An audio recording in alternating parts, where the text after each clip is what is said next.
some jazz today. Yes, you gon' learn, you gon' learn, you gon' learn. It was just past 1, 2, 3 man with a 4, 5 step to the door like, oh my gosh, just throw that cash in a back bag, run around the back. Hey everybody, it's Liz from the Lemon Bowl, Vince from Irie Kitchen. and welcome to the Irie Lemon Podcast. All right, guys, we made it another week. Episode 27. We're still alive. Then. Still alive, still here. 27. Okay, we gotta stop because your screen totally froze. Wait, don't stop. Okay. Because your screen froze too. But the audio is all we need, to be honest. So, All right, we'll keep going then. So, how are you doing? How's it going? How's quarantine life? good. You know, we're learning a lot of new things. Definitely trying to find a way. You know, just thinking. But it's been good. You know, how about you? That's cool. It's been good. I'm in my second month now, which is kind of crazy. So our 5th week of homeschooling. So that's pretty cool. This week we actually start official school, which is interesting. So our public schools were not prepared to teach online. So we didn't really have formal education the last month or so. So tomorrow we start our actual curriculum. So the kids have to like do certain work, counts for attendance, etc. So I'm Count almost a for little nervous. attendance. It's like a school night tonight. Attendance. Uh-huh. Like basically you by participating, your attendance counts for the school year.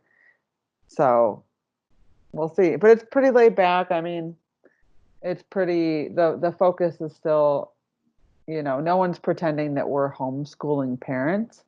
We're just trying to teach a little bit of school at home during a crisis. So That makes try not sense. to get too nervous about it. But, now we're getting emails from the principal and Zoom calls and different things to fill out. But it'll be fine. It's actually not too much work at their age. But we're definitely entering a new chapter. So I suspect there'll be some bumps along the road.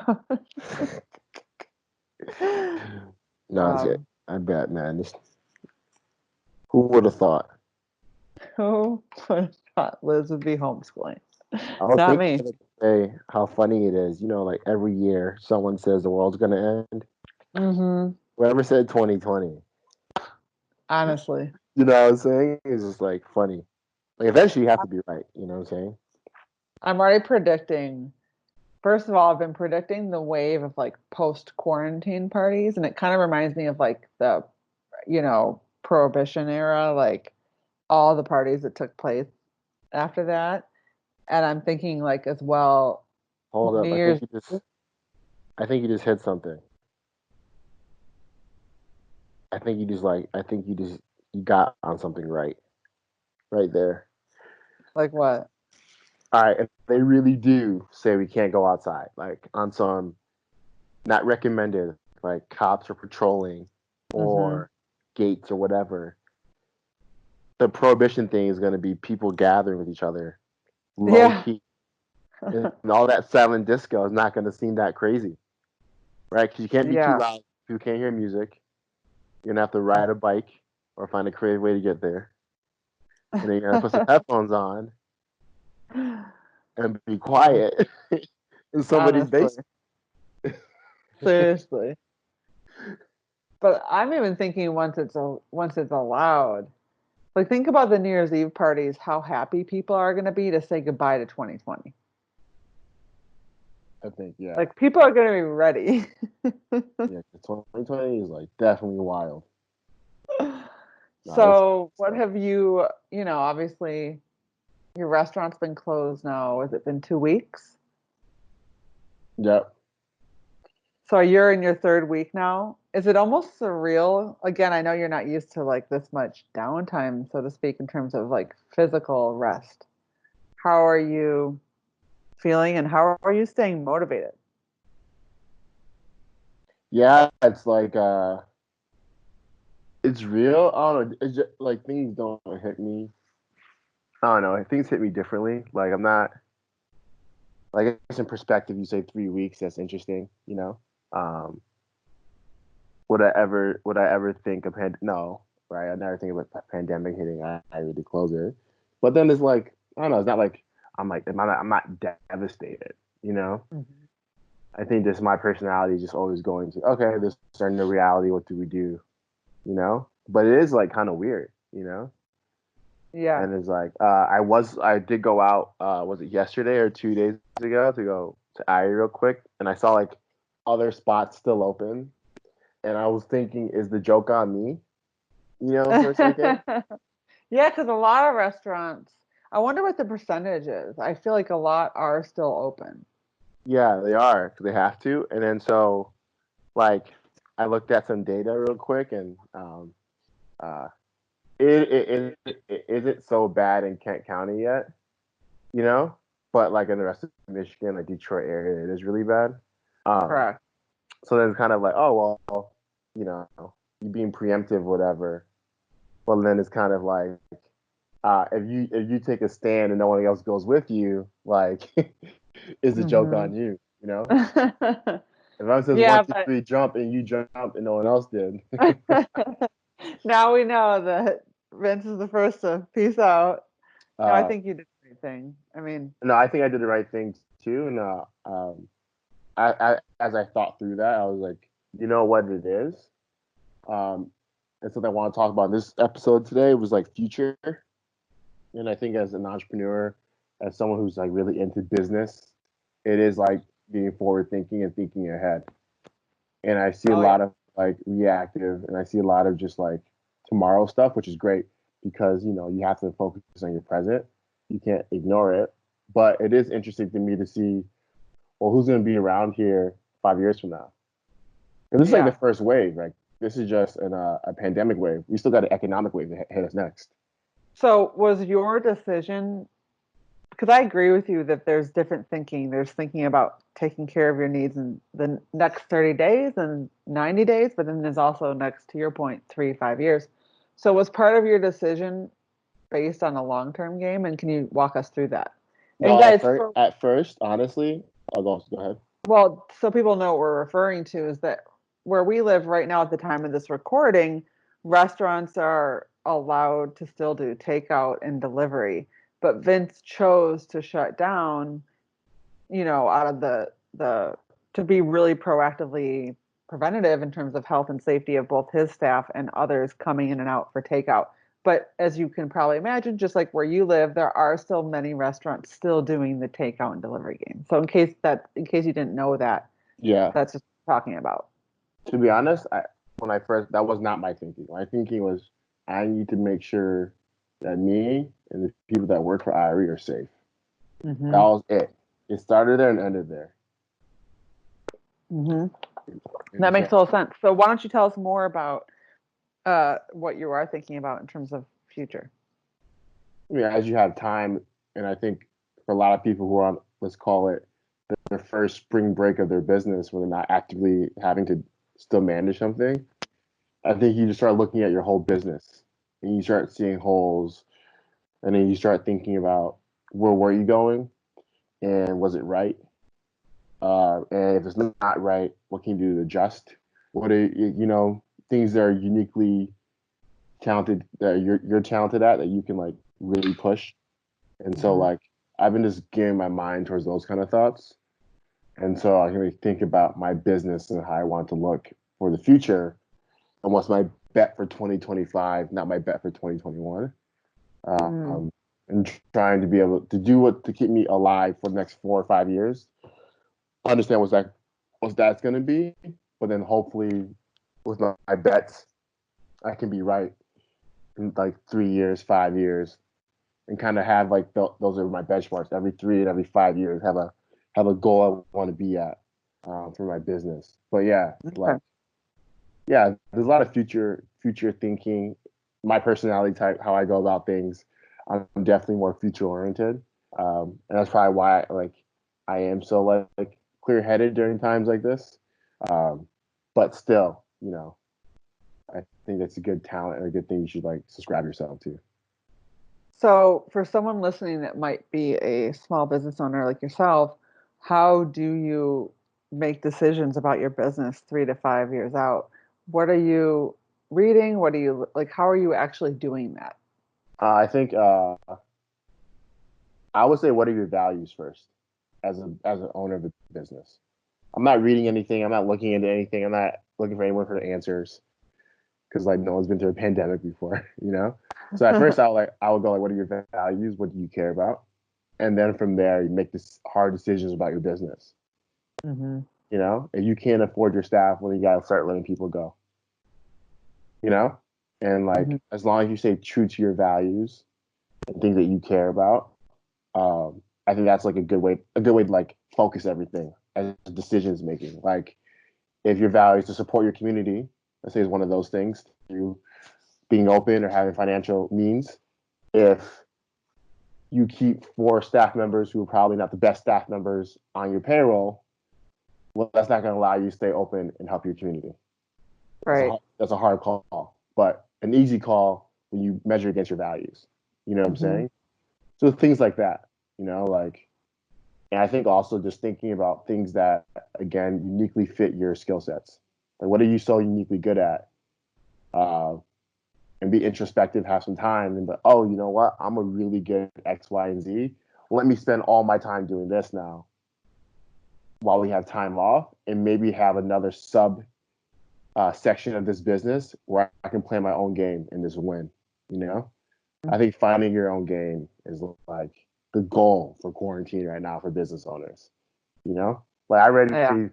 I can't release it yet because I don't want anyone to know what we're up to at Irie, but I've restructured and thought about how I want restaurants to open, how I want my restaurants and my food brand and my food business to operate, which I wasn't gonna think, which I would never think about if this didn't happen.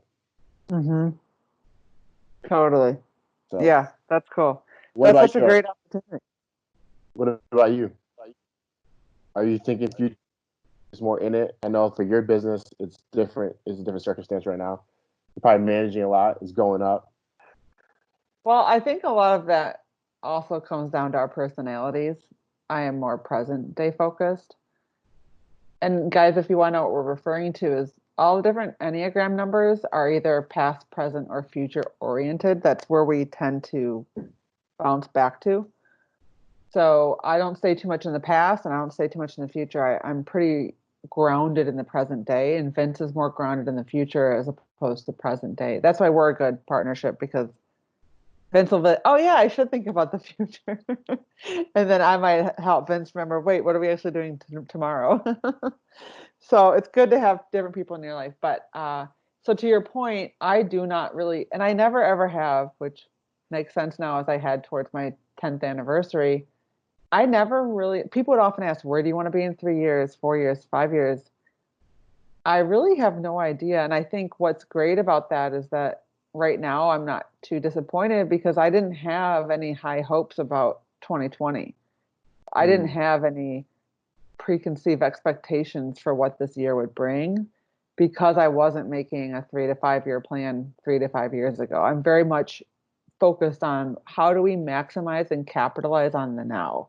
And I think that that's why I've set up a successful business long term because I don't know, I just take advantage of each moment as it comes and try to pivot accordingly and just continue to create useful content. But, to answer your question, I think, when I think about the future, for me as an online business owner, I just try to keep my business high profit, low cost so that I don't have to lay people off. I mean, it's funny, it's ironic. I'm really busy right now, but my employees are not allowed legally to work for me. So for example, my photographer is it's not an essential business, so I have content to create for brands I've signed contracts for that she cannot photograph because photography is not an essential business. So if anything, like I'm in a really weird opposite situation in that my business is still really successful right now because everyone's cooking at home. And I have sponsored brand deals that need to take place, but I don't have the staff to do it. And I'm sure that there's many other, like for example, grocery stores are in a similar situation where they don't have people to stock the shelves or enough people to clean at the new standards of cleanliness. So it's a tricky situation I didn't anticipate, but this leads me to a really big lesson that Vince, I feel like you really reminded me of and taught me or reiterated. It's not rocket science, but if you don't know how to conduct every aspect of your business, you're going to screw yourself over. And this is the 100%. perfect example of that because if I didn't know how to do my own food photography, I'd be in a really bad position right now when my photographer is not able to work for me. And I have clients that I've signed contracts for requiring work. Yeah. But thank goodness I know how to do food photography. I did it myself for 5 years. So I know how to do that. I know how to edit photos. I know how to use Lightroom. I know how to do all that stuff. I know how to do, luckily my social media assistant can work from her home. But if for any reason she wasn't able to do that, I know how to do every aspect of her job. Hmm. Uh, so I think that is definitely a really good lesson to learn right now as a small, again, my company only technically has one employee and that's me. So I think that's a good lesson for people right now to keep in mind if you are able to. Yeah. I know it's such a weird time for everybody and there's so many different circumstances, but I can only speak on my behalf.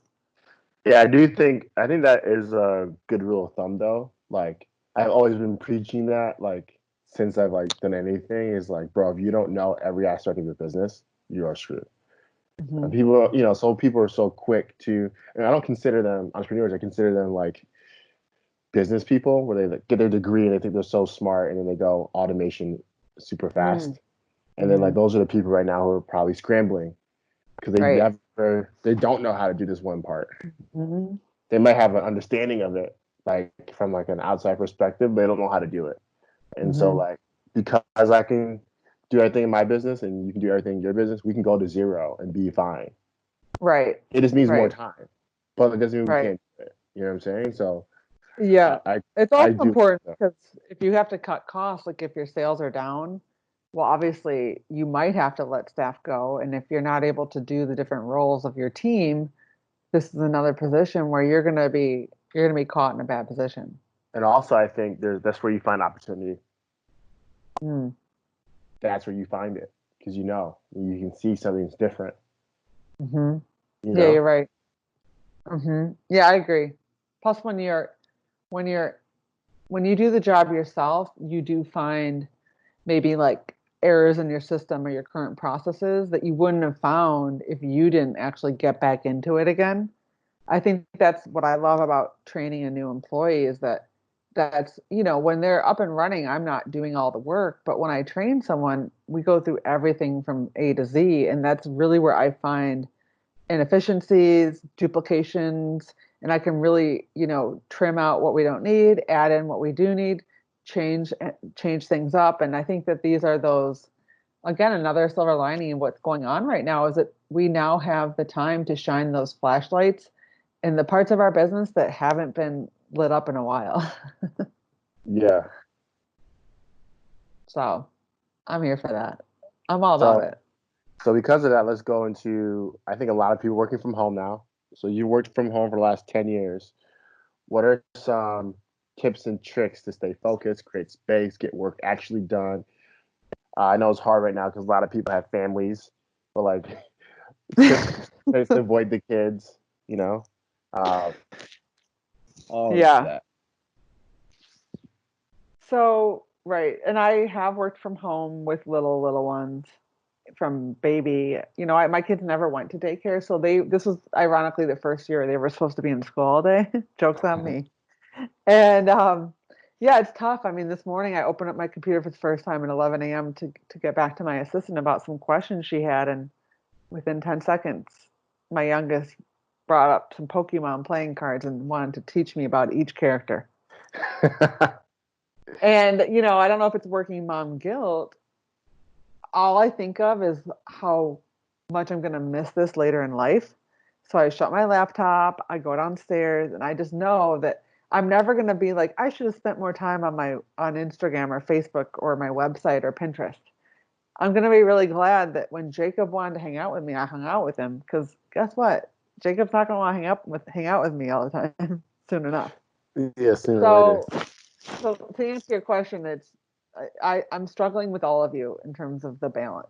There is no such thing as that, obviously, anymore. So, but I do have a few tips because I have been doing this for so long. I have had to I have had to build in the structure to allow myself to work because I've never had an office outside of my house. So the biggest piece of advice I have is, well, and again, right now everything is different. So, it was a little bit different before, but I would say time blocking is your friend because by taking a little bit of time to look at your schedule in advance, you're going to save yourself a lot of time throughout your week. So, right now, if there are certain things that absolutely have to get done, instead of just hoping that the perfect time and the perfect environment and the perfect quiet will happen, be proactive and create that in your schedule. So talk with, maybe if you're living with your spouse, like talk with them ahead of time and say, hey, look, this is a project. I need an hour and a half to do it. Is there a time where you could take the kids outside for a walk? Or is this So something that, yeah, go ahead. I have a question. How do you pick the most important thing to do? So people who are struggling with that, how do That's you a know? great question. I have a lot of tips on how to prioritize, but the number one way to manage your time is to do the hardest task first. Additionally, do that task when you are at prime energy. So for me, it's in the morning. I have the most energy in the morning, whereas other people, you might have the most energy at 3 p.m. in the afternoon. You might have the most energy at 11 at night. Whenever that is, do your work then and start with the hardest project, because what happens otherwise is that you're going to start with the easy things first, and then someone will walk in and distract you, or you'll get a call, or you'll get an email, or you'll something will pop up, and then before you know it, you never tackled the biggest project first. It's the same reason why I get my workout done in the beginning of the day versus Mhm. there's more of an opportunity for things to go wrong the longer you wait. Fire. Do I you think agree that with makes. that? No, I agree with that. I agree with that. So, I mean, I think also one thing I can tell you about time management is that a lot of people overestimate how much time certain projects are going to take them, and that's why they delay and they wait and they procrastinate. But I guarantee you, 80% of the time, when you start and do a project that you've been dreading, when you do it, the first thing you're going to say is, oh my goodness, that didn't take me nearly as long as I thought it would.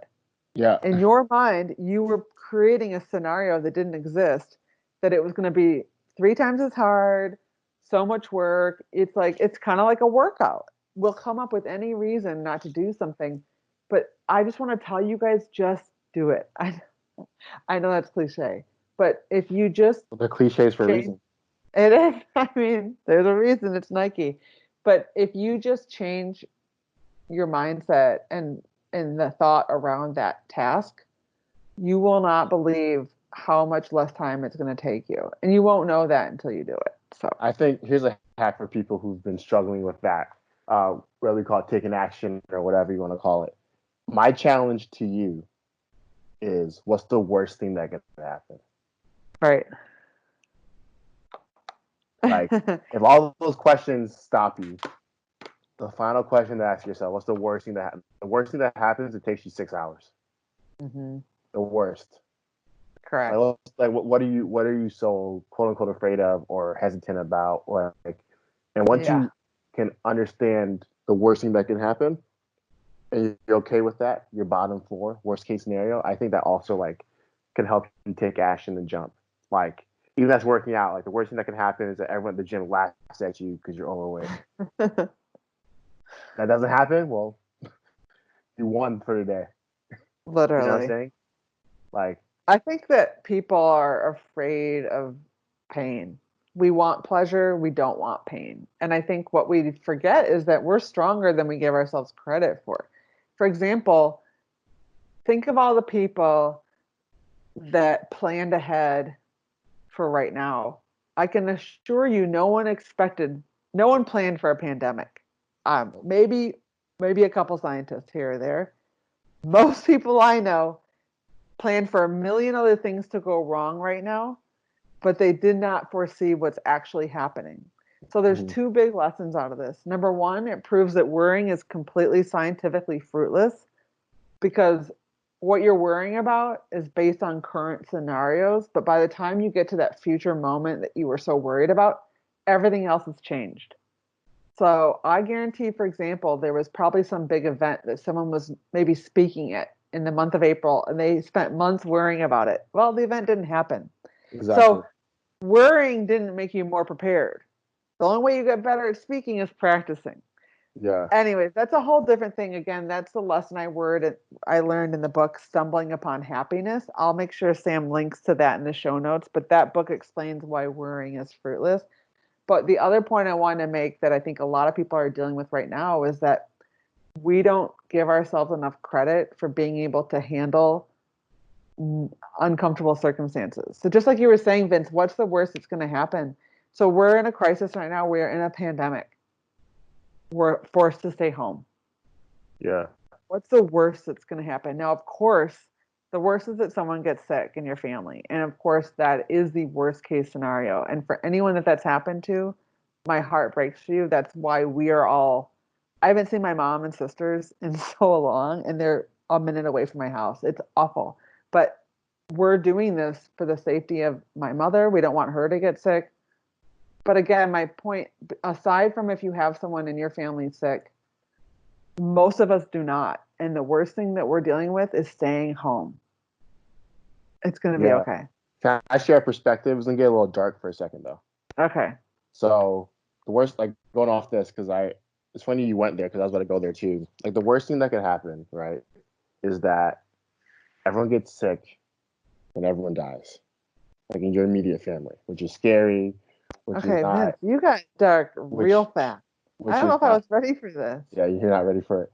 Which is scary, which is not, but to give you to share a perspective or how I think about it, there's nothing you can do about anything anyway. There's no cure.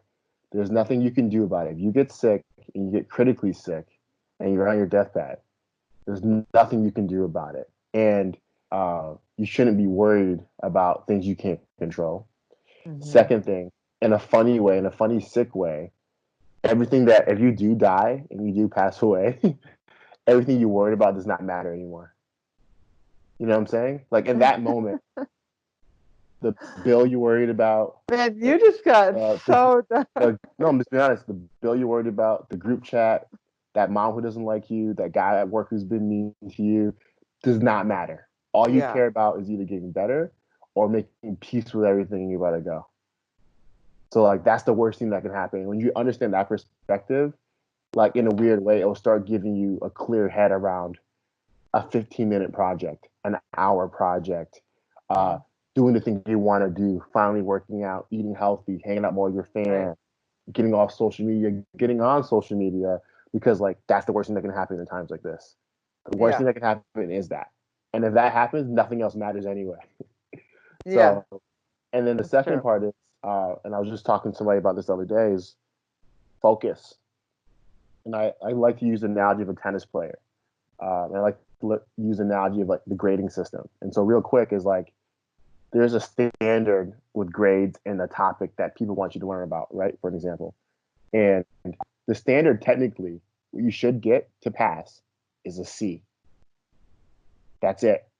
And you get a C, you pass. That means you understand it well enough that we're saying, you get this grade, you're good, right? We tend to put anxieties on an F or now an E, or we put an anxiety on an A, right? Or B, or all in between. And we start focusing on, I don't want to get an E. I don't want to fail. I don't want to fail. I don't want to fail. Or we start focusing, I need to be an A student. I need to be an A student. I need to be an A student. When the people who figure out school or the best tennis player, all they really focus on is hitting that ball back and forth really good. Right. Right. That's it. Right? That's all you're Right. doing like over and So over again. true.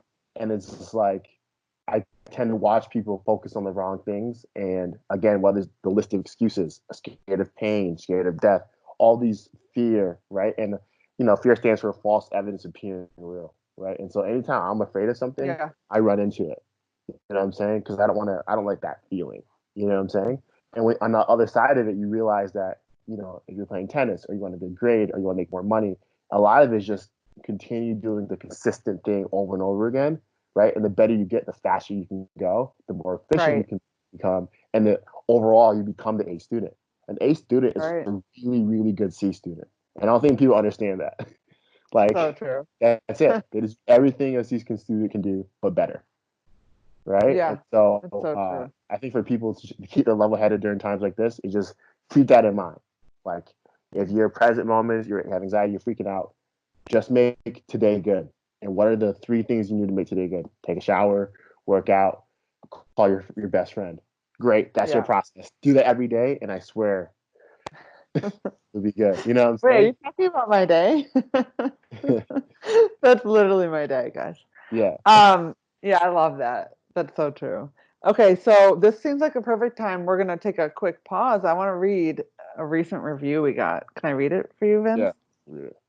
Okay. We're gonna try to do this more often. We sometimes forget, guys, but we also want you to know we're so grateful for all of your 5-star reviews. So thank you all so much. All right. We recently received a review from, well, should we say the name? Deuce 1220. He or she said, provides good contrast without sacrificing cohesiveness. I appreciate podcasts that have 2 hosts with 2 different perspectives, thoughts, and experiences. Liz and Vince seem to be that while still remaining cohesive in their dialogue.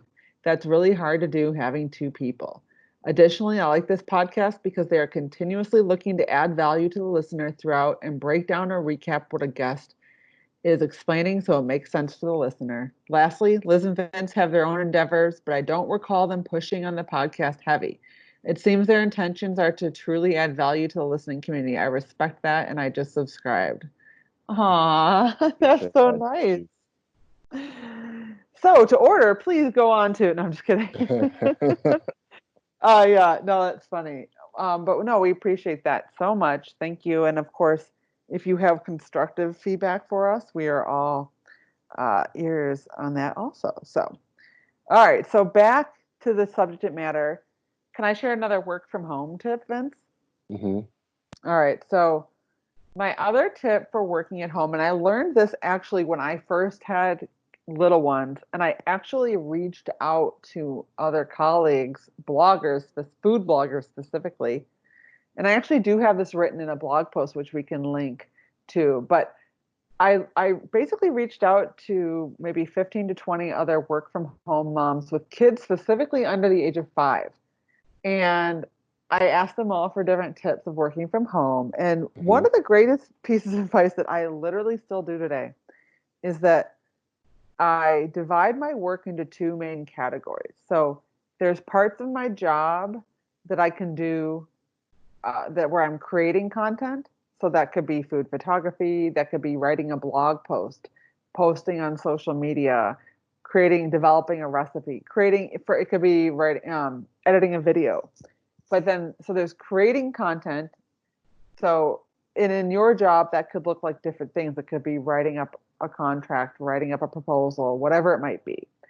And then the other side of the work is reactive work, responding to emails, responding to calls, responding to texts, responding to whatever it might be. So I try to divide the work that's creating content for the time when I don't have my kids around, because that really does need my undivided attention and uninterrupted attention.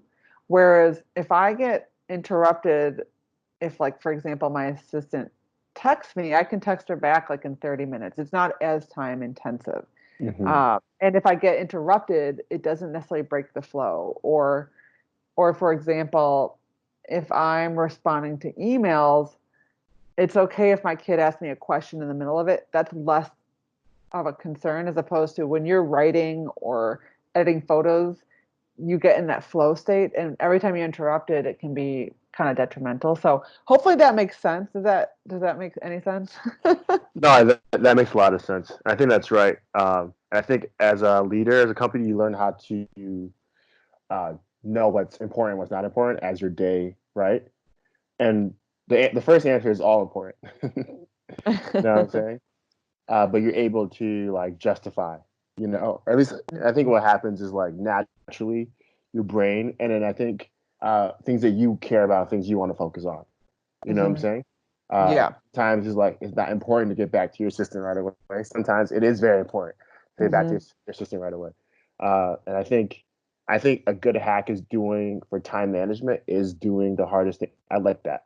I think that Yeah. is right for so many people because I think people tend to do all the easy things first, wait last minute, then do the hard thing, and then they're stressed out, Mhm. right? And it's kind of And like, you're not at your best self then because it's like the end of your day, whereas like you should have saved the end of that day for like replying back to an email right, or, like it differs probably for every role, but the things that don't need your best self. So for me, it might be like scheduling on Pinterest. I can schedule on Pinterest without being my best self. That doesn't require, whereas food photography or recipe development or reading through a 15-page contract from a client, I want to be doing that when I'm my best self. yeah, I have another little tip about working virtually with other team members and managing a team virtually because there are also now a lot of groups and companies and teams that are having to communicate virtually. hmm And something that I started doing when I started working with different people is that I've set up regular touch points for us to talk so that what happens is that, for example, my assistant and I, Hannah, if you're listening, hello, shout out to Hannah, she's the best. shout out to We him. have a weekly phone call, and that recurring phone call has an agenda to it, and that agenda is hyperlinked in that calendar appointment. So when I, throughout the week, in between the call, think of something that I want to go over with Hannah or an idea to talk to her about or a project we're working on, I add it to the agenda and we talk about it at one specific time each week. So what that does is that saves me from calling Hannah all week long, texting her, emailing her, and it goes both ways. Hannah might have questions for me. And again, we're talking about questions that aren't super urgent, obviously, but there's a lot of like you can always tell in your role, is something need to be answered now or can I wait for our weekly call? And a lot of Exactly. what we do can be saved for that call. And then what happens is that call, she gets my undivided attention. I get her undivided attention. We hmm both have littles at home and it's a dedicated time and we plow through a bunch of items.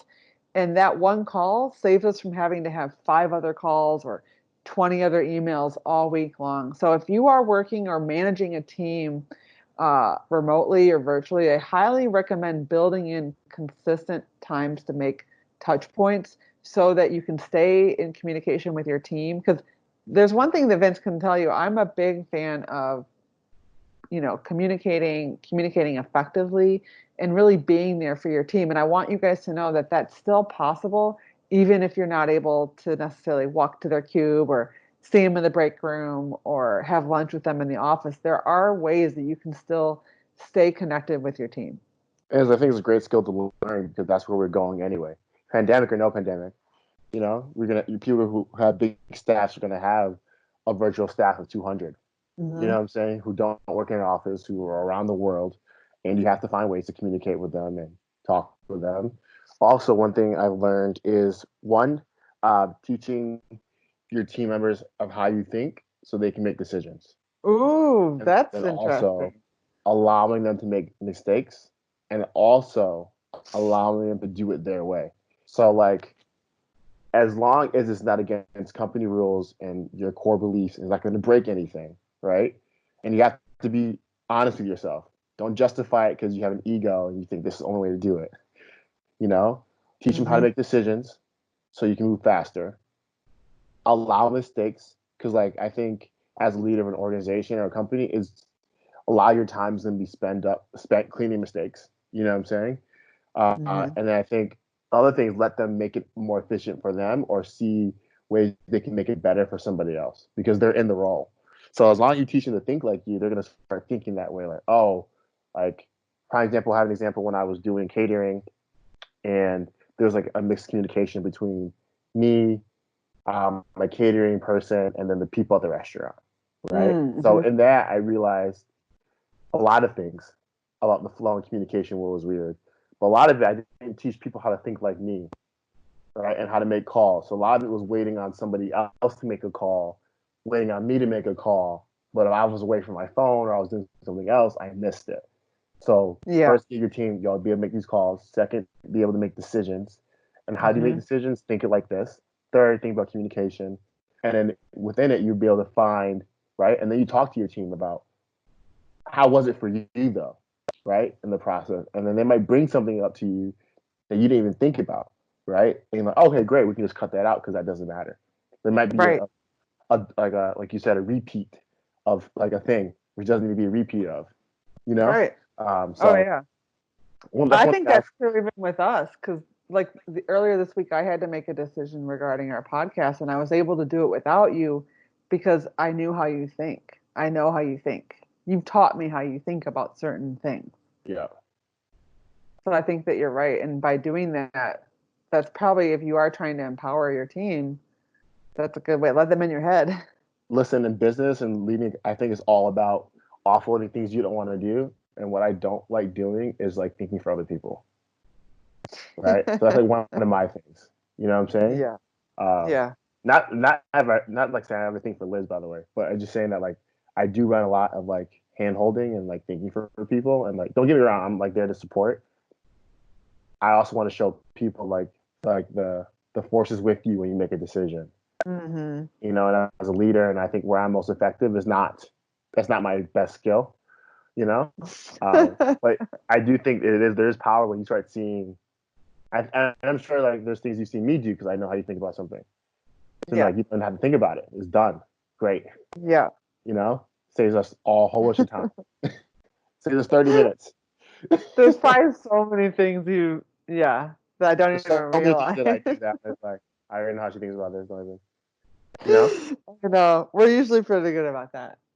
And that's how good, Vince and I are obviously a team. I mean, we're friends, so we forget that we're a business team, but we are a business team. And that's, if you are, if you've set up a strong business, which I know many of you are part of, whether you own the business or you're part of it, a lot of it is taking that time to let people inside your head. Because then in times like this where we are not working together in shared spaces anymore, there's no longer the opportunity for everyone to consult everyone on their team for every decision. People probably need to be more empowered now more than ever.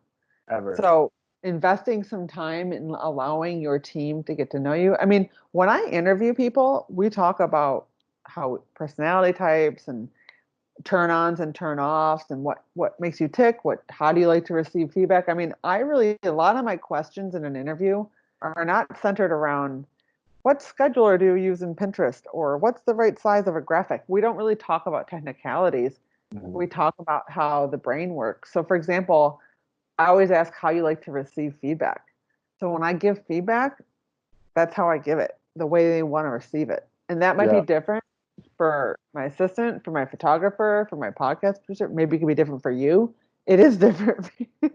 It's definitely different. Like, yeah, I mean, it's different for everybody. And I think it's good to invest that time in getting to know your team so that in times like right now, that's going to really help you communicate effectively and really reach your goals seamlessly. And one thing I definitely learned from you about that is that if you follow the things I said, what I said earlier, too much to a T, you're going to be surrounded with too many people that look and think just like you.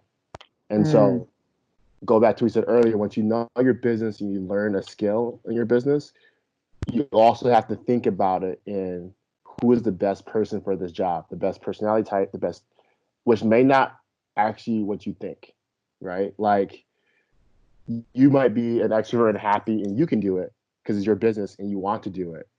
But you might need someone who's more introverted, more head down, more technical to actually execute this thing because it's not for someone who's extroverted.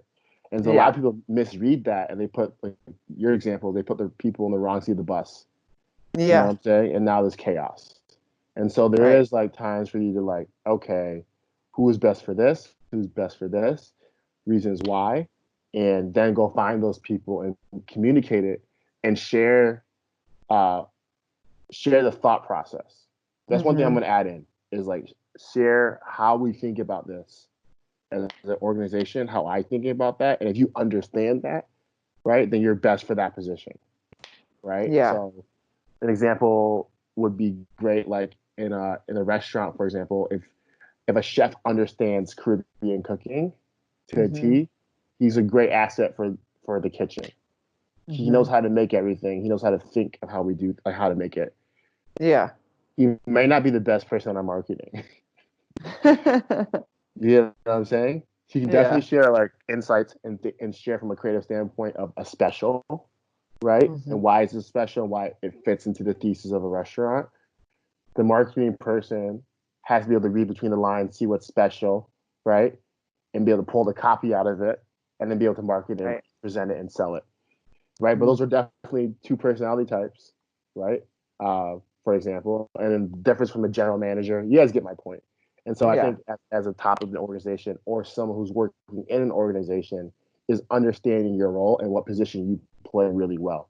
I see a lot of Yeah. people can tell me what everyone else is good at, what everyone else is bad at, but can't tell me what they're good at. You know what I'm saying? Yeah. And it's like, no, what you're good at, where do you fit into the whole equation? You know Right. what I'm saying? And I think that'd be a great skill for a lot of people.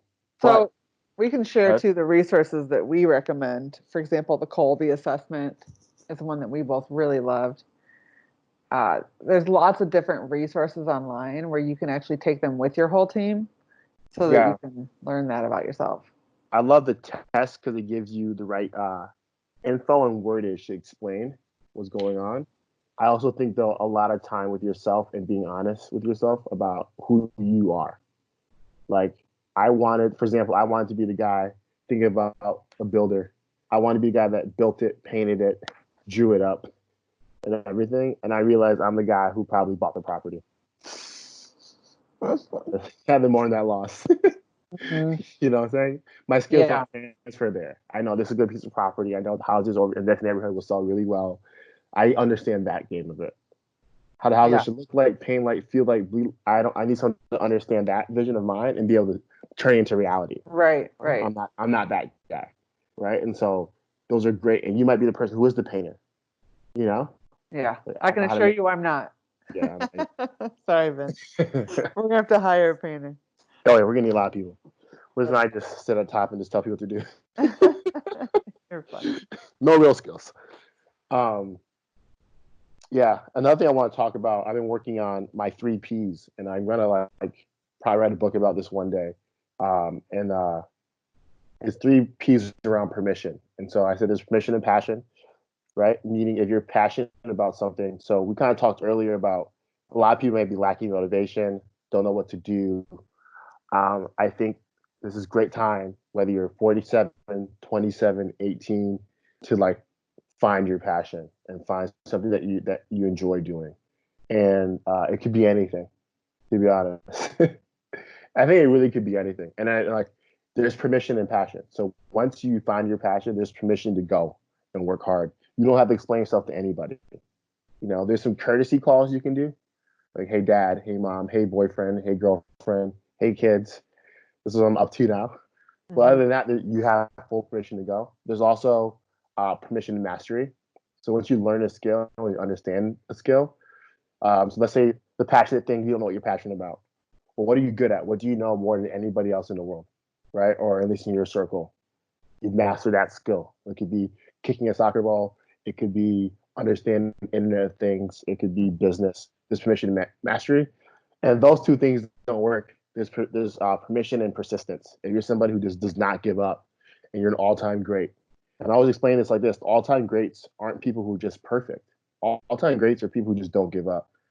The reason why people love Serena Williams, Kobe, and the athlete of the world is because when the odds were against them, they came back and won. That's what makes you a great, an all-time great, is being able to beat the odds and win. And so those are kind of my three permission like P's. Like there's passion, permission and passion, permission and mastery, and there's permission in being persistent and not giving up. Dang. That's perfect. Right, bro. There's the You have the fourth key podcast right there. Honestly, I love it. I'll just sit on that for a little bit. Guys, You guys, Spencer's been rehearsing that for hours, by the way. He woke up at like 2 a.m. to start rehearsing that. Kidding. yeah, only 5 minutes ago. No, I agree with all that. I think that that's really all it comes down to. It's so funny because I listened to a podcast just about that today, and it's just really true. I don't think anybody could deny what you just said there, and I love that. And I love how you think about it. And it's also sad that when you said 3Ps, all I thought was Paycheck Protection Program because we're in a pandemic. So I'm really happy that's not what your 3Ps were. Oh, man. that's too funny. All right, guys. Well, we can't top that, so we're going to end it on that. I know. Vince is the best. But guys, first of all, thank you so much for tuning in. If there's anything you want to hear from us in the future, let us know. We have a lot of incredible guests scheduled. One of the great parts about recording these virtually is now we can feature guests from outside of where we live. So we've got some really exciting guests coming up. I can't wait. We teased that on the Irie Lemon Insta stories recently, but yeah, stay tuned for that. And if you have any recommendations or feedback or anything else you want us to talk about, please let us know. Let us know. Let us know. And please send this podcast to your best friend. I think they want to hear it. They don't know about it yet, but they want to hear it. They definitely want to hear that last part. They're definitely, I mean, I guarantee you've got some friends that need to hear that last part, especially right now. And then if you are listening, we love it when you tag us on social media so that others can hear about it. And we just love to see who our listeners are as well. So thank you guys so much. And we hope you're all safe and healthy and hanging in there. We're all going to get through this. It's going to be good. It's going to be better than ever once this is over. And everything happens for a reason. So this is going to be good, guys. Have faith. And we're going to get through. All right. Peace out. Peace out, guys.